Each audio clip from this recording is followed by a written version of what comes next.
These are the Lenni Lenape Indians, which to them means the real or original people. We call them the Delaware Indians, and they lived in Pennsylvania long before the white man came.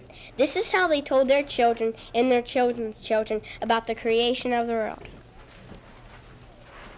Before the earth was created, people lived above the sky. They were always happy, and there was never any sickness or pain. The food was always excellent. Now there wasn't any sun to give light. Instead, they had daylight from a tree with white blossoms. One night, the chief dreamed that the tree with white blossoms had to be cut down. The next day, the people did chop the big tree down, and it fell with such a thud that it knocked a hole in the sky. The chief and his wife looked down through the sky. The chief told his wife that she should go down below and start a new world. And to show that he meant what he said, he shoved her through the hole.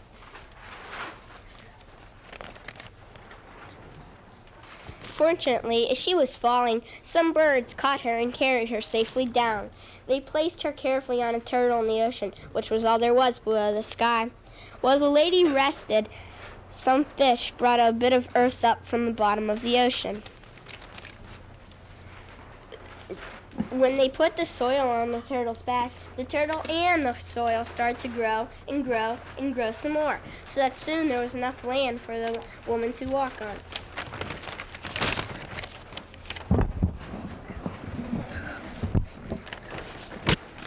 The land continued to grow and became covered with grass. The woman then gave birth to a little girl, who in turn gave birth to 2 twin boys. One of the twins, the good twin, was born like a normal child. He then created the sun to give light on the earth. He created plants and animals and people.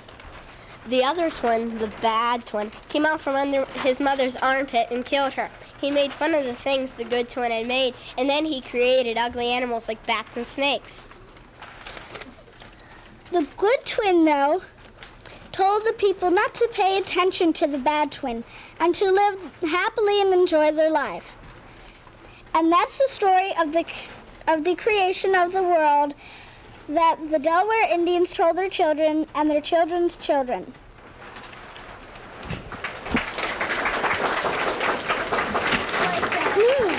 I can't. The set come out. This is a scene of the typical Delaware Indians, how they might look if we had visited them 200 or 300 years ago. In the summer, the men wore deerskin shorts, a deerskin belt, and moccasins. When cooler weather set in, they added a robe made from deer, bear, beaver, or raccoon.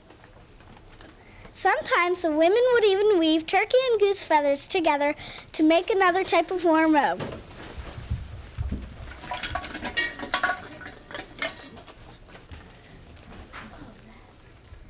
The woman wore a skirt and had necklaces, arm and ankle bracelets made of antlers, animal jaws, and shells. Now about their hair. The women always grew their hair long and used a snakeskin to tie it up. To give it a nice shiny glow, since they didn't have hairspray, they used bear grease.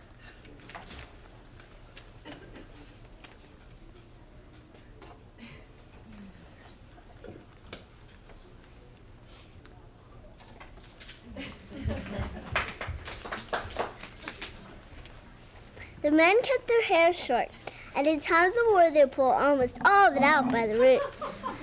This was to scare the enemy. Now I suppose you've noticed the face painting. Every color had a special meaning. White was a symbol of peace, and black meant evil, grief, and death. Red on the ladies was considered a mark of beauty. Our women used red too, but obviously in different places. The men enjoyed tattooing. First, they would draw the designs on the body, and then the tattooer pricked the body with a sharp fish tooth so that blood came out. Then, some burnt tree bark was put on the wounds and left to dry. The face was tattooed as well as the body. Most men had simple pictures of animals, birds, and snakes. One man, though, made his skin show his life's adventures. He was a walking diary.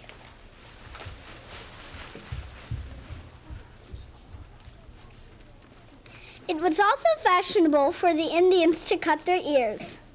They slit their earlobes so that the lobes would hang down to their chins. And then they would attach feathers, flowers, and other ornaments to the hanging lobes. Unfortunately, none of these students would volunteer to show you exactly how this looked. That could be because cut ears cause some terrible problems. You could easily get your hanging earlobe caught on bushes in the summer. And in the winter, those earlobes might freeze and drop off. It was quite normal for the first white people to see Indians with only 1.5 ears in those days. The Indians of Pennsylvania were mostly farmers.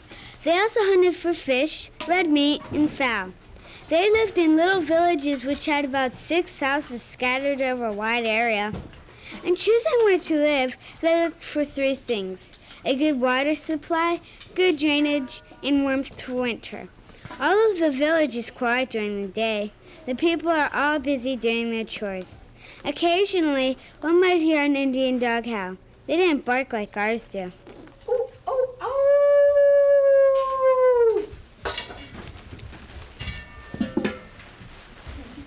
At night, you would hear the sound of quiet voices telling stories or having conversations. The Indians loved talking, and they often sat up all night doing it. Some evenings, the villagers gathered for a dance. Their soft stomping feet would keep in time with the turtle rattle. The women sang the melodies, and to us they would sound like eerie music played in ghost movies.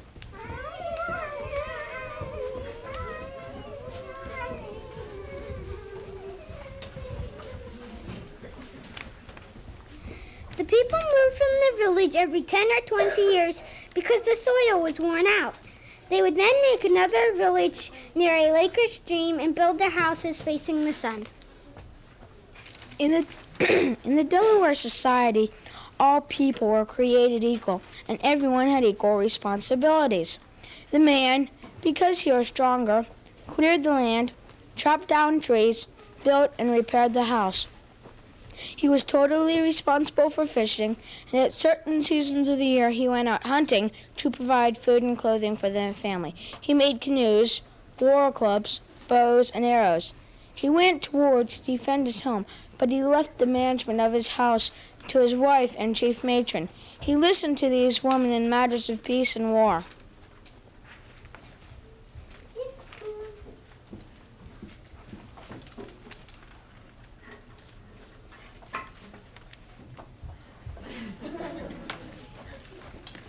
The Delaware woman was complete mistress in her home. She owned the house, its equipment, and the fields attached to it. In case of divorce, she kept the children. In fact, a woman was worth twice as much as a man. I like that part. A law stated that the family of a killer had to make formal payment to the family of the victim. Indian law determined that the sum must be doubled if the victim was a woman. That means if Joe killed Harry, Joe's family had to pay Harry's family $1,000. But if Joe killed Linda, Joe's family had to pay Linda's family $2,000 because women were worth twice as much. The Delaware woman had quite a few duties also. She nursed the children, made the pottery, tanned the hides, fixed the meat her husband brought home, kept the fire burning, made the bread, provided her husband and family with 2 good meals a day, and kept a kettle of soup on the fire for possible visitors. She gathered the firewood, fetched the water, and made clothing for herself and the family. She plowed the ground, planted the corn, cultivated it, gathered it, and grounded it into flour or meal. We have to remember that she didn't have our conveniences like knives. She only had sharpened rocks and animal jawbones. Can you see your mother making dinner with only stones and animal bones?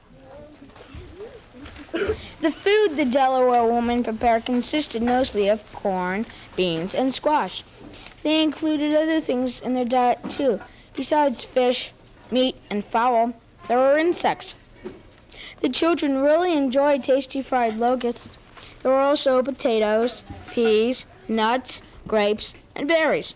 And the woman made maple syrup and sugar. The Indians did not use a table. The food was placed on the ground, and the people sat on mats. Your equipment or utensils were a wooden spoon, a stone to cut your meat, and a clay bowl. Water was the main drink, although the woman sometimes prepared a drink from blueberries, maple sugar, and water. Maybe we should ask the cafeteria ladies to prepare us a Delaware dinner. This is probably the scene you've all been waiting for, the war dance. Notice the weapons, war clubs and spears. Imagine the war hoops.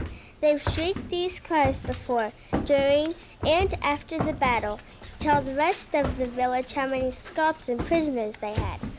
The Delawares always used the same tactics in their raids, surprising the enemy, destroying the enemy's property, seizing the prisoners, retreat and bring the prisoners back to their village. Tomahawk. Don't worry, it's not busted right here. Pretend you are a prisoner of the Delaware. Upon arriving at the village, you're expected to dance for the villagers.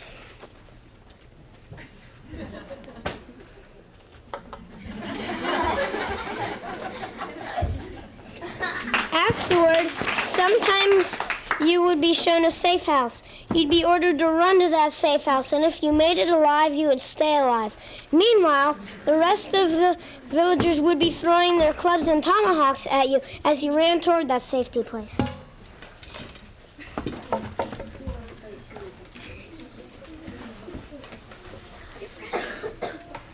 If these Indians didn't have the safe house, they would leave it up to the women as to what should be done to the prisoners. If the women like a prisoner and want to adopt him, his face would be painted red.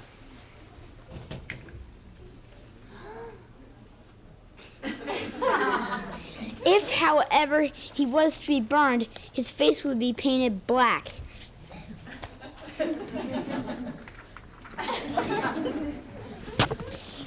The Indians did adopt most of the women and children, and they were treated as their own family members.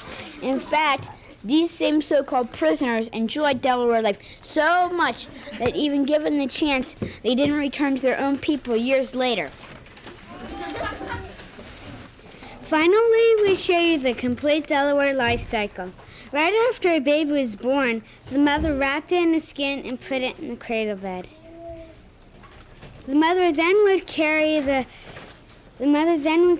cradle bed around on her back, or hang it on a branch outside or a peg inside when she was working. If the weather wasn't nice and warm, she'd let the baby roll around on the grass.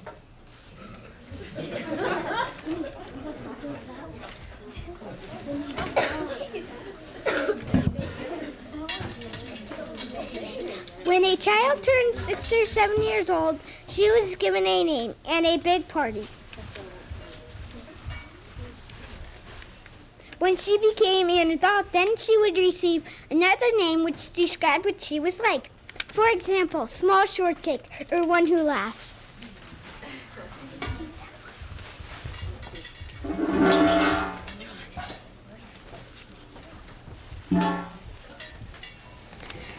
Of course, the children were taught responsibility by helping with chores as soon as they were able. The children were punished by usually having cold water thrown in their face or rubbing their tongue with a bitter root. The children would often sit up with the adults late at night to learn about the tribe and memorize great warriors' names and glories. The Delawares had no written language, but they believed that knowledge of the past was important for the future. Therefore, older people were given much respect. At the age of 11 or 12, a boy would adopt a special animal which he called his manito.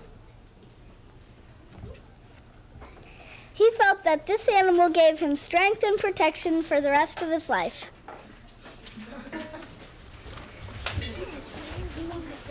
In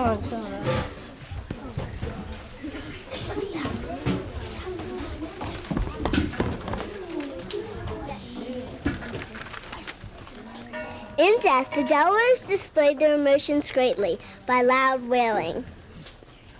The body was dressed in its best clothing, and extra clothes and utensils were buried too, to help the soul in the next world.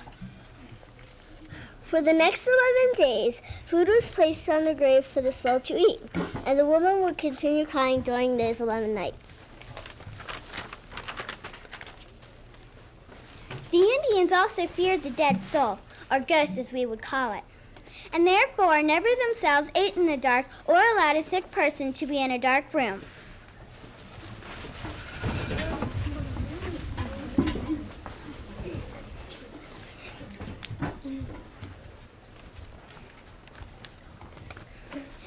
That is the conclusion of our pageant about the Delaware Indians, the very first Pittsburghers. Thank you and have a happy Thanksgiving.